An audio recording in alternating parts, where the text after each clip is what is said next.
Halo, kembali lagi bersama saya, Hoki. Sebelum saya ingin mengucapkan nama budaya kepada penonton saya yang berbahagia. Nah, sebelumnya saya sudah membahas perjalanan ke-1, yaitu tentang mengunjungi Gunung Kepala Hati untuk melihat Goa Neraka. Nah, sekarang kita akan membahas perjalanan kedua, yaitu mengunjungi kolam tempat membersihkan hati dan meninjau ke perbatasan antara dunia dan alam neraka. Sebelum ke videonya, jangan lupa untuk subscribe channel ini agar tidak ketinggalan video-video baru dari saya, dan jangan lupa like video ini jika menyukainya. Oke, langsung saja kita ke ceritanya. Perjalanan kedua diawali dengan syair. Asal mulanya umat manusia bagaikan sebutir permata. Begitu jatuh ke bumi menjadi kotor.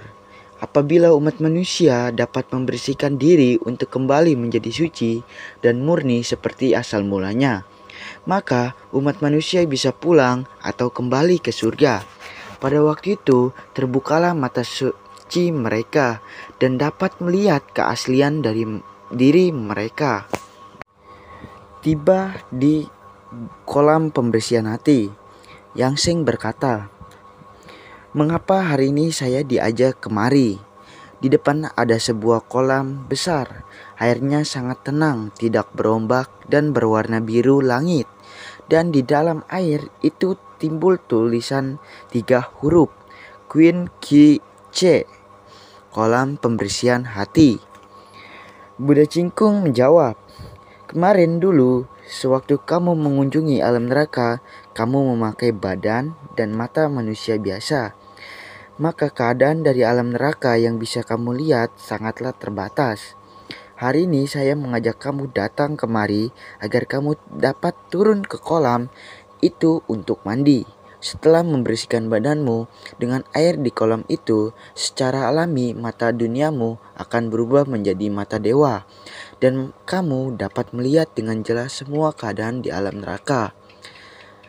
Kemudian Yang Seng menyautinnya, "Kelihatannya air di kolam ini sangat dingin dan sekarang sedang musim gugur pula. Saya takut kedinginan. Saya tidak berani turun ke kolam ini." Buddha Cingkung menjawab, "Kamu ini berkunjung ke alam neraka tetapi takut dingin. Kalau begitu biar saya yang mendorong kamu turun ke kolam itu untuk mandi." Tak lama kemudian, jenderal penjaga kolam pun datang. Dia menyambut kedatangan Yang Seng dan Buddha Cingkung. "Selamat bertemu dengan Cikung Hau Fo.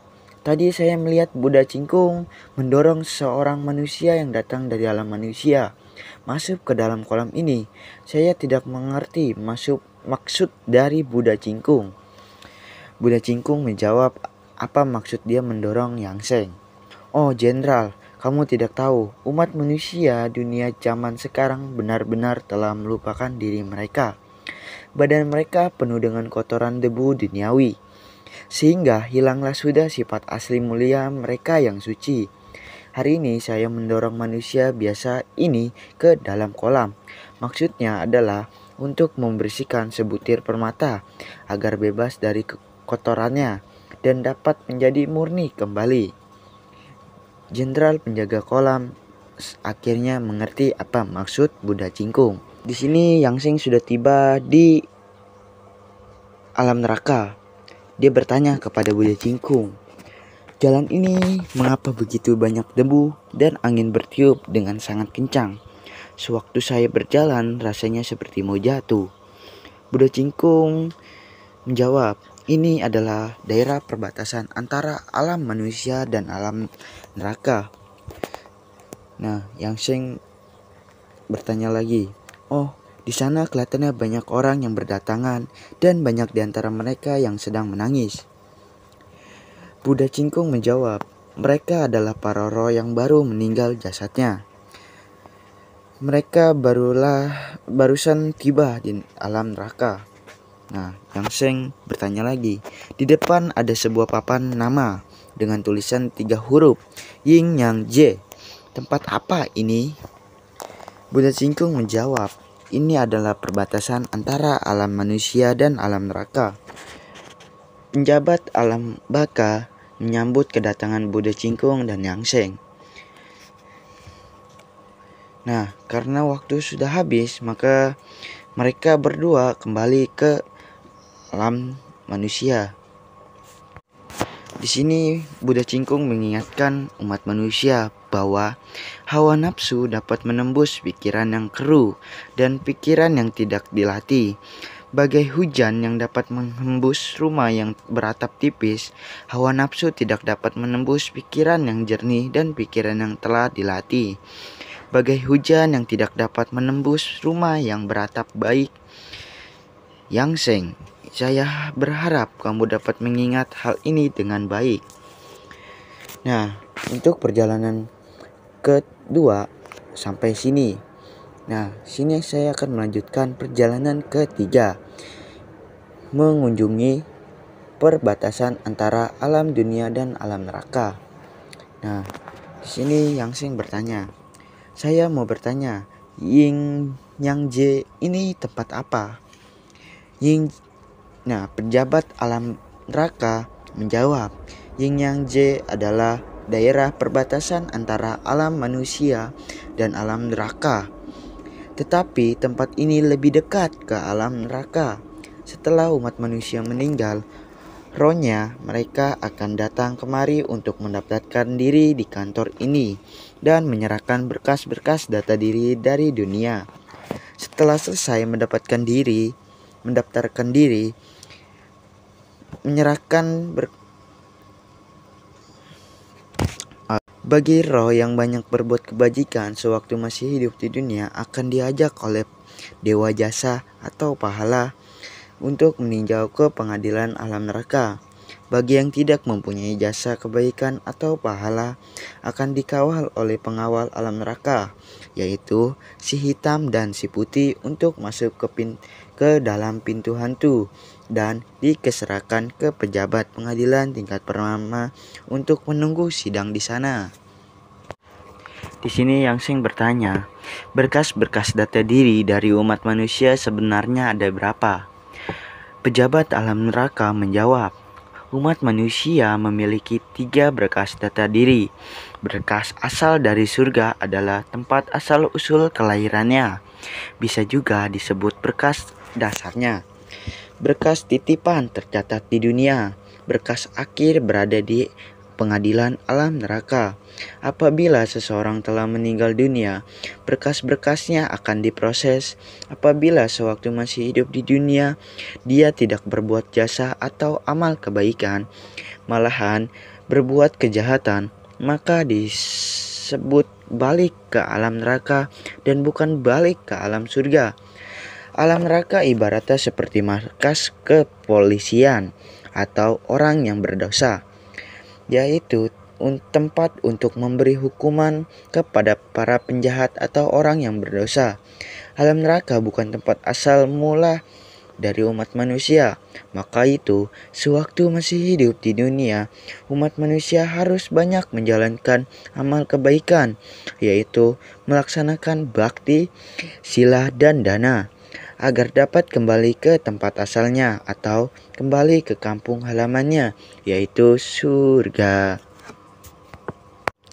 Nah, Yang Seng bertanya kembali, sewaktu umat manusia meninggal dunia, saya sering melihat anak dan cucunya mereka membakar kertas atau kertas perak di samping kaki mayat dari si almarhum dan menyalakan lampu minyak. Apa artinya semua itu? Penjabat alam neraka menjawab, roh dari umat manusia sejak meninggalkan jasad mereka, perasaan mereka seperti berada di dalam mimpi. Mereka merasa bingung serta tidak tahu harus berbuat apa, walaupun mereka dikawal oleh para prajurit atau pengalam dari alam neraka untuk menuju ke alam neraka. Namun, anggota keluarga mereka merasa khawatir bahwa dalam perjalanan menuju ke alam neraka, mereka akan berada di jalan yang gelap. Maka itu dinyalakanlah lampu minyak. Maksudnya adalah untuk menerangi perjalanan mereka sewaktu menuju ke alam neraka, supaya perjalanan mereka menjadi lancar. Pembakaran kertas emas dan kertas perak dianggap sebagai ongkos perjalanan. Semua perbuatan inilah hanyalah sebagai tanda berbakti kepada si almarhum, sehingga anggota keluarga mereka sampai dapat berpikir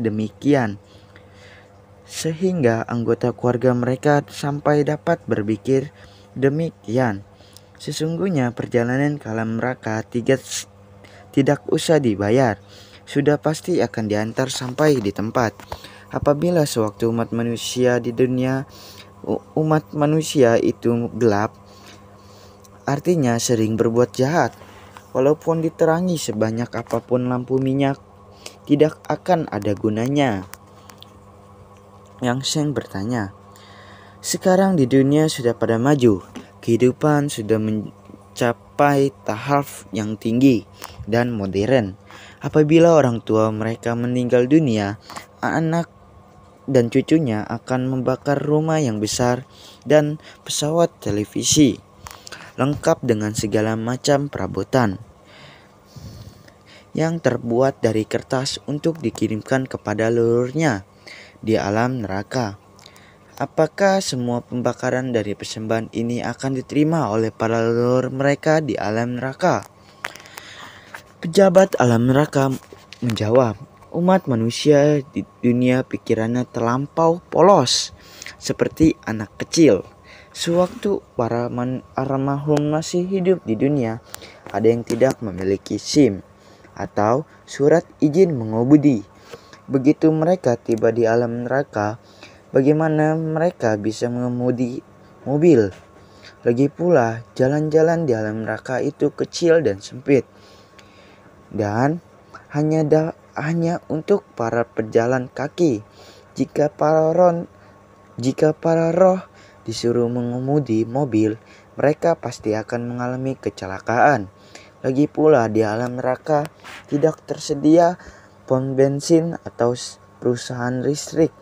Maka itu tidak perlu dikirimkan mobil dan benda yang lain seperti kipas dan televisi. Di alam neraka sudah tersedia ranjang papan untuk menyambut para roh sewaktu mereka masuk ke alam neraka. Jika para roh bisa bebas dari hukuman di penjara neraka,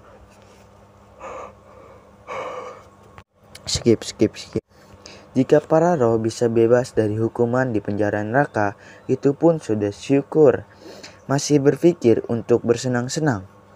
Jika umat manusia sewaktu masih hidup di dunia sering berbuat kejahatan atau melakukan perbuatan yang menyakiti makhluk hidup atau perbuatan yang merugikan orang lain, maka setelah meninggal dunia mereka pasti akan masuk ke penjara alam neraka untuk menerima hukuman atau siksaan. Mana ada waktu lagi untuk bersenang menonton TV. Umat manusia di dunia benar-benar sedang mimpi. Nah, Yang Sheng bertanya kepada Buddha Jingkung, Guru, kemarin dulu sewaktu kamu mengajak saya mengunjungi alam neraka, pertama-tama kita melihat gunung kepala hati, dan sekarang kita melihat daerah perbatasan manusia dan alam neraka. Apa maksudnya?